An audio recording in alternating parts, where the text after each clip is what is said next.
The story is titled, My Girlfriend Told My Dying Mom He'll Forget You in a Year at Hospice.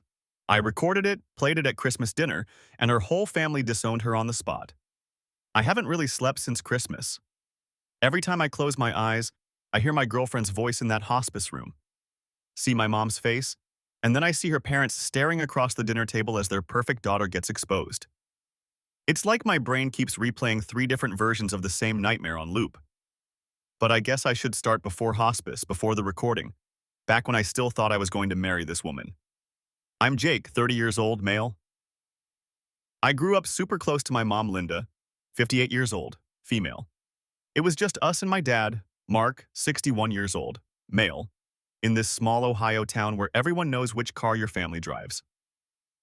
Mom was the soft person in my life. PTA volunteer, made Halloween costumes from scratch, drove me to every soccer game with a thermos of hot chocolate. When I moved 2 states away for work, we talked almost every day. Even when it shifted from how's work to so the biopsy results came back, she still tried to sound like she was just calling to gossip. My girlfriend is Emily, 27 years old, female. When we met, she was this wild mix of impulsive and magnetic. Worked in social media for some boutique clothing brand, always posting little moments on her story. She had that big contagious laugh, the kind that made waiters smile and other women look over, instantly measuring themselves against her. When she turned that spotlight on you, you felt like the only person in the room. Emily's family loved me at first. Her mom, Karen, 55 years old, female, is a Pinterest mom who lives for themed parties and curated holiday photos. Her dad, Robert, 57 years old, male, is a finance guy who calls everyone champ. First time I came over for dinner, Karen hugged me with both arms and said, "Finally, someone stable." Robert shook my hand for way too long and asked about my 401k. They liked that I was an engineer, that I owned my condo, that I wasn't one of those guys still figuring it out. When mom first got sick, stage 3 suddenly turning into, we're going to do everything we can, I honestly thought Emily would be my rock. And to be fair, at the beginning, she was. She organized a GoFundMe without me asking. She made a meal train spreadsheet for my dad. She posted this long, heartfelt caption about watching the strongest woman I know fight the hardest battle. People flooded my DMs with hearts and prayers. I clung to that version of her like a life raft. But little cracks started showing.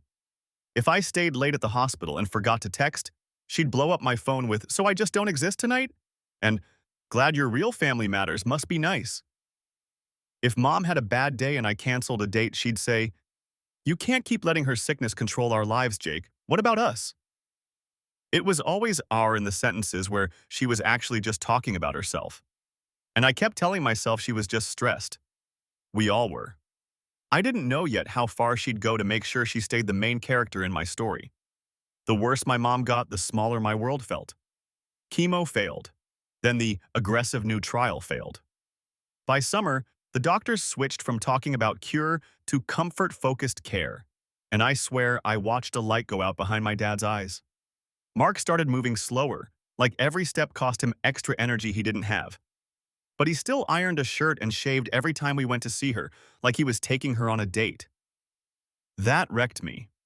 Emily did not adjust well. At first, she still came with me to the hospital, full face of makeup, Starbucks in one hand, phone in the other. She'd kiss my cheek, pose near mom's bed for a family strength selfie, then spend half the visit scrolling. Mom, because she's mom, would say, "Oh, honey, don't let me bore you." And Emily would go, No, I'm listening," without looking up. The first real crack was the night mom fell trying to get to the bathroom. Dad called me panicking. I drove like a maniac to the ER. I forgot to text Emily. When I finally checked my phone, I had 9 missed calls and this novel of texts. "So you just disappear now? Must be nice having 2 families to choose from. Tell your mommy thanks for stealing my boyfriend tonight." I called her from the hallway by the vending machines, hand still shaking from signing forms. She picked up sobbing and immediately started screaming. Not asking if mom was okay, not asking if I was okay. Just, "I made dinner for you, Jake. Do you know how stupid I felt eating alone? You are obsessed with her. It's unhealthy." I remember staring at the out of order sign on the Coke machine and thinking, this is what's broken. Not me, Not mom. This. When mom was moved to hospice, it got worse. The hospice was an hour away and I went almost every day. Emily started counting my visits like they were cheating. One night, I came home from a 12-hour stretch at hospice, helping mom eat, rubbing lotion into her paper-thin hands, and walked into my apartment to find Emily standing in the kitchen surrounded by broken glass. She'd taken one of the framed photos of me and mom from the bookshelf and smashed it on the countertop. The picture was face down in the glitter of glass, a crack slicing right through my smile. "You don't live here anymore," she said, voice shaking. "You live there, with her. Maybe you should just move into hospice too." I was so tired I laughed, this ugly, hollow sound. "She's dying, Emily." "And what about us?" she threw back. "What about our future? You think she'll be here forever?" "She won't. I will." Something about the way she said it made my stomach turn. Like my mom's death was just a scheduling conflict for her. I swept the photo out of the glass with my bare hand. A tiny shard pierced my thumb, blood smearing across mom's printed face. It felt like some messed up metaphor I couldn't unsee. That night, for the first time, I thought, I might actually hate this person. Update. Okay, wow. I wasn't expecting so many people to read the first part of this. A lot of you asked the same question in different ways. Why didn't you just leave? Trust me, I've been beating myself up with that one too. The short version is, I was running on fumes. My days were work, hospice, crash. Emily wasn't all bad all the time. She'd still show up with soup for my dad, still post these sappy captions about supporting my man through the hardest season. Strangers kept telling me how lucky I was to have her. It messed with my head. Some of you also asked how my mom felt about Emily by this point. I'll get into that next because my mom saw more than I did. She tried to warn me in her own quiet way, and that leads directly to the hospice room conversation I can't stop hearing in my head. The day everything snapped, the hospice room felt smaller than usual. Mom was propped up on extra pillows, skin almost translucent, Christmas movie playing on mute because the sound bothered her headaches. My phone was on the tray next to her water cup, quietly recording like it had for weeks while she told stories or dozed. Emily was already in a mood when we walked in. The parking lot was full, the coffee shop downstairs had run out of oat milk, and the room smelled like bleach and sadness. Her words, not mine. She dropped into the visitor chair with a sigh loud enough to make Mom flinch. "Hey, sweetheart," Mom whispered. "You made it." "Yeah," Emily said, pulling out her phone. Traffic was insane. Dad had gone to talk to the doctor. Mom looked exhausted. After a few minutes, she whispered that she felt nauseous, so I went to find a nurse. I hesitated, looking between her and Emily. "Go," Mom said. "I'm okay. We're just girl talking." I walked out, still thinking about dosage charts. I wasn't gone long, maybe 10 minutes, but it felt longer. When I came back, Emily was sitting forward, elbows on her knees, eyes cold. Mom's eyes were glassy, fixed on the ceiling. Neither of them said anything while the nurse adjusted Mom's meds. It felt off, heavier. It wasn't until that night, sitting in my car in the hospice parking lot with my forehead against the steering wheel, that I remembered the recording. I pulled out my phone with shaking hands, found the file from that afternoon, and hit play. I heard the door click after I left. Silence. Then Emily's voice, low and sharp in a way I'd never heard around my parents. "You know he's not going to be like this forever, right?" She said. "He's a mess now, but grief fades. He'll move on. People forget." Mom's voice was barely audible. "I don't want him to forget. I want him to be okay." "That's my point," Emily said, a little laugh in her voice. "He'll be okay because he'll forget. You're acting like you're the only woman in his life, but you're not. I am. In a year, he'll barely remember this. He'll forget you the way people forget their high school teachers. That's how it works." There was this long, awful silence. I heard Mom's uneven breathing, the distant beep of the monitor. When she finally spoke, her voice sounded like it came from far away. "I hope," Mom whispered, "that he never forgets how you made him feel today." Emily scoffed. "You're just scared he'll stop worshiping you." "But he loves me. I'm the one he's building a life with, not you. You're temporary." Something in the background rattled. Mom trying to move, maybe. And then my own footsteps came back in, clueless. I don't remember punching the steering wheel, but my knuckles were suddenly throbbing, and there was a new crack in the plastic around the radio. I replayed it twice, 3 times, each time feeling my chest burn hotter. My mom, hooked up to an IV, listening to my girlfriend tell her she was replaceable. Emily texted while I sat there. Ugh, that visit drained me. Can you come over? I need cuddles, lol. For the first time since mom got sick, I felt calm. Ice cold, terrifyingly calm. A week later, Karen called, all bright and chirpy. We're doing Christmas Eve at our place this year, she said. Big dinner, matching pajamas, all that cheesy stuff. You have to come. We'll set up the projector. If you have any videos of your mom, we'd love to see them. We've been praying for you, honey. I looked at the file on my phone, renamed it. From Mom, for Christmas. I'll bring something, I told her. Yeah, I've got the perfect recording. Mom died 3 days after that recording.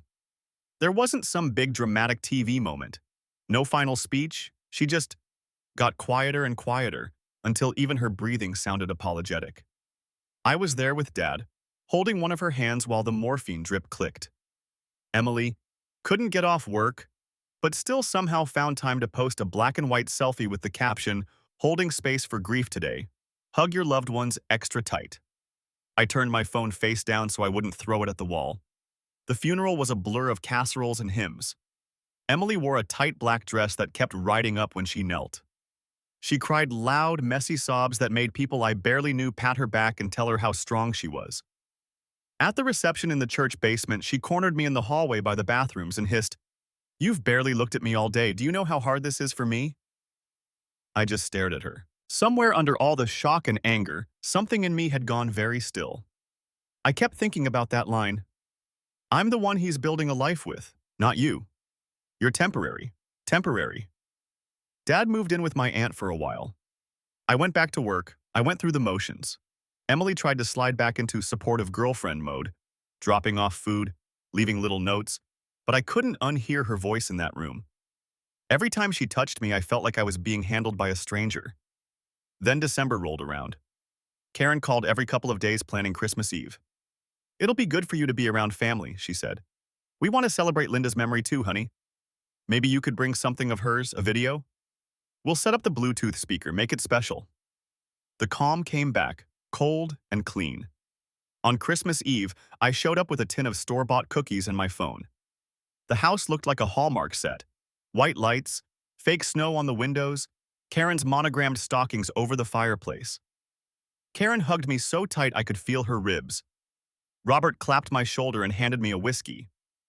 Emily floated around in matching plaid pajamas, acting like nothing had ever been wrong. Dinner was turkey, mashed potatoes, the works.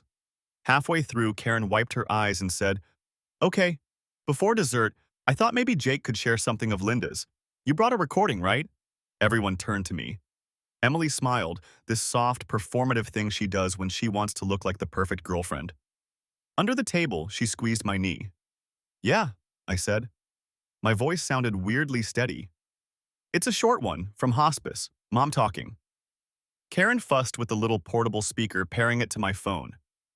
The room got quiet, just the clink of silverware and the hum of the dishwasher in the kitchen. The Christmas tree lights blinked red and green on the polished table. I opened the file labeled "From Mom for Christmas" and hit play. First, you hear the door click. My footsteps fade, a little rustle of sheets. Then Emily's voice, clear and sharp in the cozy dining room. "You know he's not going to be like this forever, right? He's a mess now, but grief fades. He'll move on. People forget." Karen's fork froze halfway to her mouth. Robert's jaw clenched. The recording kept going. Mom's fragile voice, Emily's scoff, that awful line. "In a year, he'll barely remember this. He'll forget you. You're temporary." When Mom's last words played, "I hope that he never forgets how you made him feel today," Karen made this strangled sound and slapped a hand over her mouth. The speaker crackled into silence. No one moved. Then Robert stood up so fast his chair slammed into the wall behind him. The sound made the ornaments on the tree rattle. "What the hell was that?" he said, staring at Emily like she was a stranger who'd wandered in off the street. Update 2. Okay, so, yeah. That Christmas Eve clip? That was not the end of it. A lot of you messaged like, did they seriously just sit there after that? And no way her family actually disowned her over one recording. So let me fill in the blanks a bit before I get to the truly unhinged part. First, timing. I didn't play it to be dramatic for random bystanders. I did it because Karen literally asked me to share a recording of my mom, and because every single person at that table thought Emily was this saint walking me through grief. I wanted the mask off, for them, and honestly for me too. Second, legality. A bunch of you asked if it was legal to record in the hospice room. I'm not going to get into specifics because I don't want this post tied to my real name, but where we live, it's one-party consent. I was that party. So, yeah, it's ugly, but it's legal. As for disowned her on the spot, I get how wild that sounds. But you have to understand who Karen and Robert think they are. They're big on image, reputation. What would the church think? Hearing their daughter tell a dying woman she's temporary, and then hearing that dying woman respond like some kind of quiet moral sledgehammer? It was like watching glass crack starting from the center. What you didn't see in the last part is what happened immediately after Robert said, "What the hell was that?" Emily tried to lie, like instantly. "That's edited," she said. "Jake cut it. He's trying to make me look bad." She actually grabbed from my phone across the table, knocked over her wine glass, and sent red wine all over Karen's perfect white table runner and the little nativity scene. Yes, I have a photo of baby Jesus drowned in Merlot. No, I'm not posting it. A lot of you asked if I regret doing it that way instead of just breaking up with her privately. Short answer, no. Long answer, I was done protecting her from the consequences of her own mouth. My mom heard those words alone in a bed she was never walking out of. The least Emily could do was hear them too, with witnesses. But here's where it gets messy. You'd think that kind of public humiliation would make someone back off, right? Nope. Emily does not back off. She goes nuclear. Within 24 hours of that dinner, she was on my doorstep, mascara streaked, screaming so loud my neighbors started filming. And that was before she saw what I'd done with my mom's things. And before she decided to make me feel what betrayal really feels like. That's where things go from sweet revenge to full-on disaster. Robert's voice cracked the air like a gunshot. What the hell was that? For a second, Emily just froze, eyes huge, staring at the little black speaker like it had betrayed her personally. Then she snapped her head toward me. "You edited that," she said. "Tell them, Jake, that's not what I said." My chair scraped back. "I didn't touch it." She lunged across the table for my phone. Her elbow hit her wine glass, sent it tipping. Red wine cascaded across Karen's perfect white runner, straight into the ceramic nativity scene. Mary and Joseph went skidding. Baby Jesus did a full backflip into a pool of Merlot. Karen made this strangled animal sound. "Emily! It's fake!" Emily shrieked, trying to pry my phone out of my hand. Her nails dug into my wrist. "He's twisting things to make me look crazy because he's obsessed with his dead mom." The room went dead silent at dead mom. Karen stood up slowly, like her joints hurt. Her face looked wrong, like all the Botox in the world couldn't hold it together anymore. "Did you say those words to Linda?" she asked. No mom voice, just ice.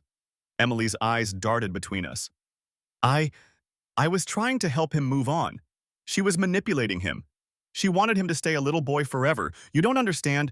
Robert slammed his hand on the table so hard the plates rattled. "Answer your mother." Emily's mouth opened and closed. She didn't say yes, but she didn't say no. And that was it.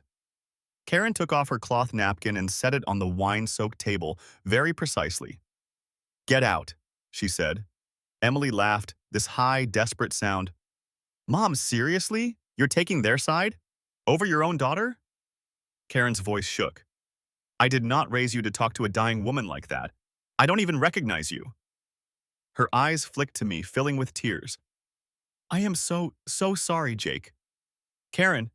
Emily moved toward her, hand out, and Karen flinched back like she'd been burned. "Get out," Robert repeated. "You will apologize to Jake and to Linda's memory or you are not welcome in this house again." Emily looked at me like I was supposed to save her. "That used to work. Not anymore." "I'm done," I said quietly. "We're over." Something in her snapped. She grabbed the edge of the table and yanked. Silverware clattered, gravy sloshed. The whole stupid Pinterest-worthy spread shuddered. "You're all insane," she screamed. "Fine, disown me. See if I care?" He's going to come crawling back when he realizes all he has left is a dead woman and a sad old man. Robert pointed to the door. Karen turned away and started sobbing into a dish towel. Emily stormed out, yanking her coat so hard she ripped a button clean off. The front door slammed. An ornament fell from the tree and shattered on the hardwood.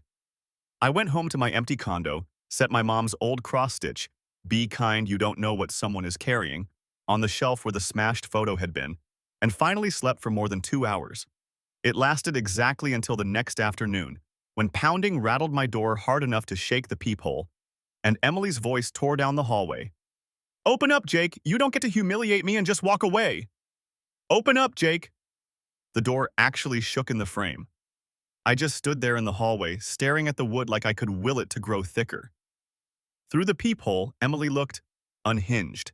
Mascara smeared, hair half up, half falling out of a claw clip, phone in her hand recording herself. "You don't get to humiliate me in front of my family and then ghost me," she screamed at the door, at her phone, at the universe. "You turned my own parents against me. You think that makes you some kind of hero?" My heart was pounding, but underneath it was that same cold clarity.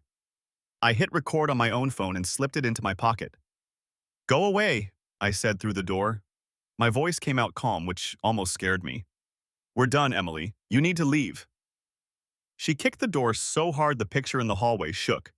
"Coward, open this or I swear to God I will make sure everyone knows what you did to me." My neighbor's door cracked open.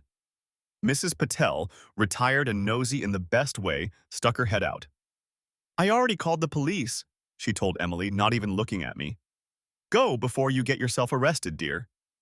Emily spun on her. "Mind your own business, you old—" She didn't finish, because I think she realized in that second that every door on the floor was cracked open, cameras out. No adoring audience, no sympathy, just witnesses. She stormed down the hall, still yelling. I watched from my balcony as she marched to the parking lot straight to my car. She yanked off her heel and used the stiletto to drag a long, ugly line down the driver's side. Then she smashed the side mirror clean off with her hand. The sound of it hitting the asphalt was satisfying in a sick way, like a full stop at the end of a nightmare sentence. I filmed all of it. By the time the cops showed up, she was trying to flip the story, crying, saying I'd been emotionally abusive, that I'd doctored audio of a private conversation. Then Mrs. Patel handed over her hallway video. I showed them the car, the texts, the hospice recording. They didn't arrest her, but they did write up a report, gave her a trespass warning, told her if she came back she'd be spending the night in a cell. Watching her realize they weren't buying it was its own quiet reward. The next week, the online part started. Emily went on Instagram with a wall of text about her toxic ex who exploited his grief for attention. She tagged me. She tagged her employer. She posted old photos of us with captions like, "Crazy how the person you'd die for will bury you instead." I didn't respond publicly. I just sent the full hospice audio and the Christmas Eve clip to a few mutual friends who'd messaged, confused. I told them, "Believe whoever you want. This is what happened." I don't know who shared it onward, but 2 days later, her brand quietly removed her from their website. A week after that, Karen texted me from an unknown number.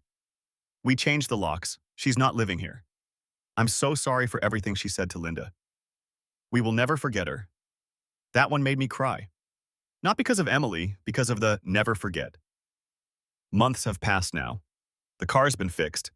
I blocked Emily everywhere. I heard through a mutual that she's crashing on some friend's couch, telling a version of the story where I'm a monster.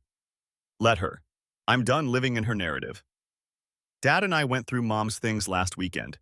In the bottom of a shoebox, I found one of her old sticky notes, my handwriting from first grade, crooked and messy, with her reply underneath, "I will never be temporary to you. Love, Mom." I kept exactly 2 recordings on my phone. One is Mom telling a stupid joke about my terrible high school haircut. The other is the hospice conversation. Not because I want to hear Emily, because sometimes when I start wondering if I went too far, I hit play just long enough to hear Mom say, "I hope that he never forgets how you made him feel today." That was my revenge, making sure the world saw her the way my mom did in that moment, and then choosing to walk away. I haven't forgotten, Mom, and I never will.